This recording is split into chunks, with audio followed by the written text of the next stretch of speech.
Hi there, it's Keegan from Neve Engineering, and that was fortuitous timing for no reason whatsoever. Here today to talk about the VelociHax project. Well, that is the project to take a Nico VelociHax remote control tracked vehicle and turn it into a mobile robot. Went with these because they're 40 quid. I think I got a discount, lower the price even more. And it comes with a battery and a charger and motors, the tracks, yeah. And I mean, the Rover 5, the Daegu robot chassis is 50 quid, and I think that only comes with 2 motors. Same as this, but no batteries, no charger, and all the rest. So, it just seemed worth a punt, and I like ripping things apart and making them do things they're not supposed to. And this just seemed to win, really. It would force me to learn a lot more about making the encoders and all the rest of it. I just wanted to do it for a laugh. I don't know why I'm trying to convince anyone. Never mind myself. So, this is, like I said, this is the original, and this is after I've ripped various bits off. I have 2 because this is nominally for a friend of the family, and, well, I just wanted to build one for myself as well.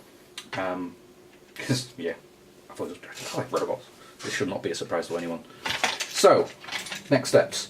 The shell has been removed, and as you can see here, there are standoffs, if that's what you even call them, where the top shell would have been screwed onto.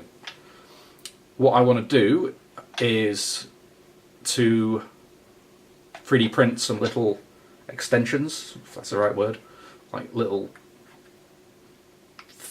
toadstool-y type things that can slot into the end, because there's like a little recessed area. Yeah, look at that. A little recessed area there. And that way you can just raise it up above the tracks. I can put a nice wide plate on here for mounting the electronics on, and the sensors, the ultrasonics and whatnot all around the edge. And yeah, not only is making this, it'll be tidier, which is satisfying, but it's also a nice exercise in reverse engineering to a certain degree. Very, very tiny degree. But it's just nice to be able to force myself into designing something to mate up with something that already exists, because at the end of the day, if you're building things for 3D printing, it's likely that at some point it's going to have to attach to something else.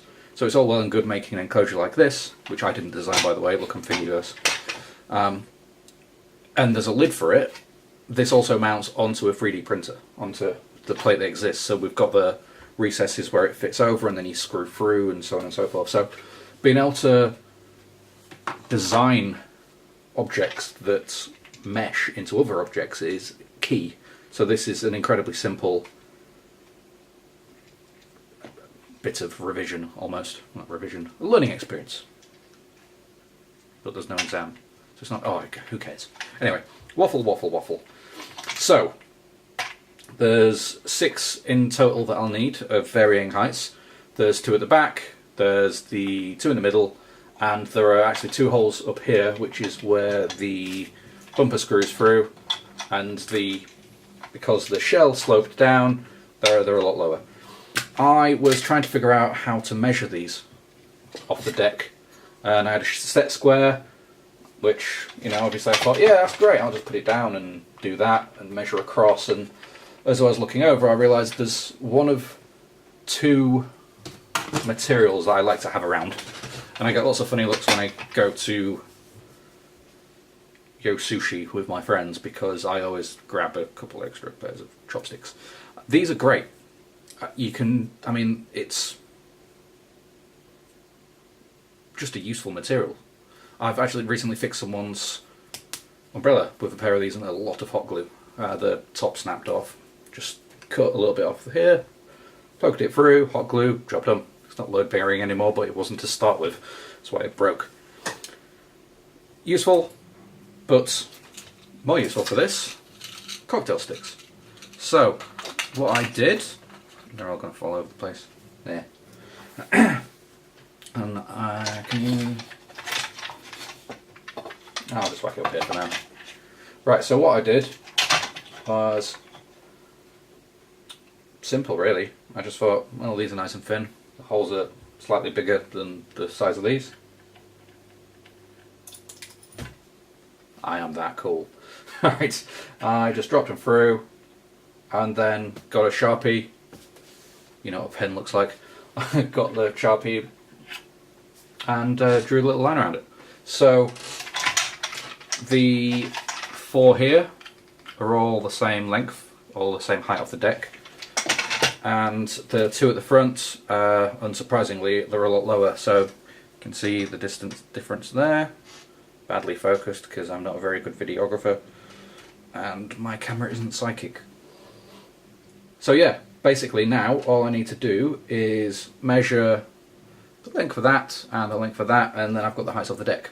Now there's these small recesses in there which I can't remember if I... where is it? Yeah, you can just see them as the light flashes. There's a slight recess in there. So what I can do, a trusty set of calipers, absolutely brilliant bit of kit. You can measure in multiple ways on these. So there's the standard way, you can clamp it around something. At the top here you can measure an internal diameter or measurement of something because it's not necessarily a circle. And right at the end you've got the prongy bit, and they're all the same measure essentially. So if this was slightly thinner, I could have just dropped it straight through and got the height that way, and as it stands I can just pop it next to it and it's 51.67 millimeters. Which I also need to remember, I almost made a mistake. So,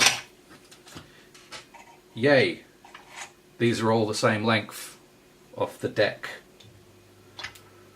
but there is a height below it, so I'll have to take that into account, and they're different at the front and the back, which is irrelevant because I don't care about that. All I wanted to make sure was that they were the same height so that the thing would be flat. So the fact that the tops of these are at the same height off the deck means it's fine. Troubleshooting and problem solving in real time. Welcome to the inside of my brain. So, holes. So there's these little holes here, and using the inner measuring side of the calipers, I can see that 6.4 mil. So if we drop that down to 6 mil, it'll be plenty enough, and means it'll slot in nice and easy without having to do lots of faffing. It doesn't have to be pretty, doesn't have to be precise, it just needs to work. And the actual inner hole that the screw will go through is 3.16 millimeters. So yeah, just 3 mil. No, 3.2 mil hole. I mean, that side of things, it's if you make it 3 mil and then just get a... Well, for one thing, the self-tapping screws will probably just go straight through it anyway. And they need to go into it anyway, because that's the thing it'll be screwing into. Definitely new at this. Anyway, so, yeah, those are the dimensions I'm going to have to do, and then make it tall enough to sit above the tracks. And that's that, really. I'll design them up. Next video will be me showing them off. And that's that, really. So, tune in next time for more VelociHax. Which, yes. Subscribe, like, do the things.